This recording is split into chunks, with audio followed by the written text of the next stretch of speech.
And we are back. It's the third installment of Kickin' It with Kula. All things hip-hop. It's not just music, people. It's a culture. And the culture has Jeck the General, a.k.a. Big Jeck, in the building. We talked about how you started as a producer. We talked about some of your goats as producers. We talked about your beat battle journey. So, what's next? What's the project? World what's the domination. idea? Peaky and the brain. Yeah. The Peaky and the... what is He'll come to next? conquer the world. What we gonna do tonight, right? What is next for Jeck? What you trying to do? Who you trying to... like, what you trying to be? What you trying to build? We're building a brotherhood. We're building an example for everybody else to follow. I feel like we're laying the foundation of what a music family is supposed to look like. On scene, off scene, on take, off take, in the studio, wherever. We all fathers. Some of us aren't. Some of us are married. Some of us aren't. Some of us have been through a lot. I feel like we got a lot to teach. And I feel like instead of just handing torches to younger generations, we much rather be the entire package of watching the transition of how it's going to be when they're our age. Right. And we're still watching us get into our uncles' ages and then them being able to pass it down like it's a constant conveyor belt of what the culture looks like, steady in motion. There's no age limit, I repeat, on the culture. The culture None. has no age Whoever limit. created that myth needs to stop. Well, I believe that was put there as a restraint for black excellence. It's like There's no... okay, so how come hip-hop has to have an age restraint, but R&B doesn't, neo-soul doesn't, jazz doesn't, blues doesn't? I feel like they do too. And I feel like it still revolves around black excellence. It has to have a date because we can't generate generational wealth. Anything that helps us create generational wealth in the public eye must be demonized so that we stay within the confines of a safe space they created for us to play in. And that's an unfortunate, difficult tablet. Can't do it. I'm gonna be on the mic. I'm gonna be on the stage with a walker with tennis balls on it, and I'm still gonna be spitting hot flame, crazy bars. That's exactly how I feel, but... in a diaper. I don't care. I don't care. I'm You gonna say write a you gonna have metaphor on the diaper. And I'm killing y'all in this diaper. You gonna have a mic attached to the cane. They gonna call me Big Daddy Kickin. Man, look, I'm gonna have speakers on the side of my walker. It's gonna be stupid. A Bluetooth. I'm gonna be spitting all the time. Teeth gonna fall out. I don't care. I already got one of them that fell out, but I gotta fix that. I bet y'all figure out a way to flip that into a bar though. Already have. Oh man, but nah, literally on some other, besides that, I got an instrumental album I just dropped out. And you know what I'm saying, I got a project with my man Grussell, Supplier Business, #Supplier Business. #Supplier Business. Yeah, it's called Hit the Road, Jeck, since everybody talk about me being on the road. So we got that coming. That's clever. Yeah, we got, when you hear Are it. you gonna flip the sample? Hit the road, Jeck. When you hear Don't it. you come back Oh, no more, no more, no when you more. hear it. Hit the road, Jeck. Don't you come back no more. Oh, that's Yeah. fire. Then I got phase 1 on the joint. I got that. I got my man Chrome. I got features I'm knocking out. This is that year for the brotherhood and all of our family members to rise. That's what's coming up for us. Okay. That's what's coming up for us. And go check out the Menu 2 I just put out there. The Menu 1 I put out there. This one is called The Offering. It's an instrumental album. Everybody that's heard it has been like, yo, I play it and I do everything. I clean my crib, I wash my car. That was the point. Okay. Sounds and I have a manifestation album coming out. Like he has some really dope beats that gives you like, I can nod my head, but couldn't do my affirmations on the way to work type stuff. You know what I'm saying? Doesn't have to be in a yoga position to do your affirmations. So I was like, babe, these sound like really cool, like manifestation beats or whatever, but they got a little head nod to it. He was like, okay. I said, we're going to make a affirmation album. So we're going to make an affirmation album. I think you should do one too. Who says affirmations and manifestations got to be all quiet and calm? I make riot music. If you Yeah. That's riot music. This is... This joint right here. Okay, for everybody to know, I said it earlier, but if you just tune it in, all the beats that are playing are Jeck's instrumentals. And this joint is called For the People. And this joint is crazy. What was the inspiration behind this one? As soon as I hear, so wait till we get to that.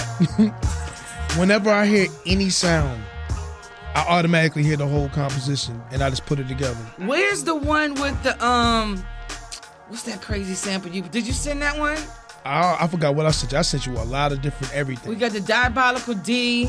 That's crazy. And we got Customado. That's crazy. I feel like there was one we missing that you did at the hip hop museum battle. Oh, I didn't put it. I gave you stuff that some people have never heard. Oh, like this. I ain't played this nowhere. Nobody heard this. Okay, I do have a question that I asked my producers. This is one of the most. This is the question: to lease or sell your beats exclusively? Which one? And you gotta let them know how to buy your beats or get to your beats too before we end this segment. To lease or sell exclusively? So now I'll give a quick lesson. Okay. If you're an upcoming producer, because I just had a young kid named White Noise come to me from Baltimore, shout out to him, and he asked me this. He's real hungry. Like his beats are dope. Mm-hmm. But he just wants to get his stuff out. So I think if you are upcoming and you just getting your feet wet, there's no problem leasing your stuff. Okay. Or not even just doing leases like for money. Like set guidelines to which you give your beats a ride to. So like certain numbers of streams. Say someone wants a beat, tell them they have 90 days to show you proof that they recorded over it. Oh. So now, you're just not out there just right, that's you just not giving beats for people to ride around and blow L's to. Like, okay. So I think if you do that and set term limits to the beats, they're gonna have to turn it over. All right. The second thing I think you should do is make it affordable for those who really do show you proof that they want to do it. Let them get it for $25 and tell them like, yo, if you go commercial with it, put stipulations in the agreement that says if you tend to turn this into a commercial project, that you have to renegotiate the terms. Revisit the that contract. Way you don't give them the willies off rip like, oh man, if I go and I go put this out there, he gonna come from my head. Nah, we gonna talk about it. Okay. And then you be fair with them based upon their budget and what they working with. You ain't gotta charge them $1 billion. I like that one. I like that one right there. Okay. Then keep exclusive rights, I think once you establish yourself where we are now, this is the you can't do no more of the leases and stuff. Only for friends. Only for people that you really are like colleagues with. Okay. Like if Two Eyes said I need a beat for my podcast, I'm not giving. I'm just gonna take it. You need a beat? Take it. Okay. We're colleagues. That's why we built a family. But people that's not so family-esque, you got to make sure you keep certain lines to protect yourself because people will run off with it. So that's where exclusive rights has to protect you because now you've reached a level where you've paid your dues.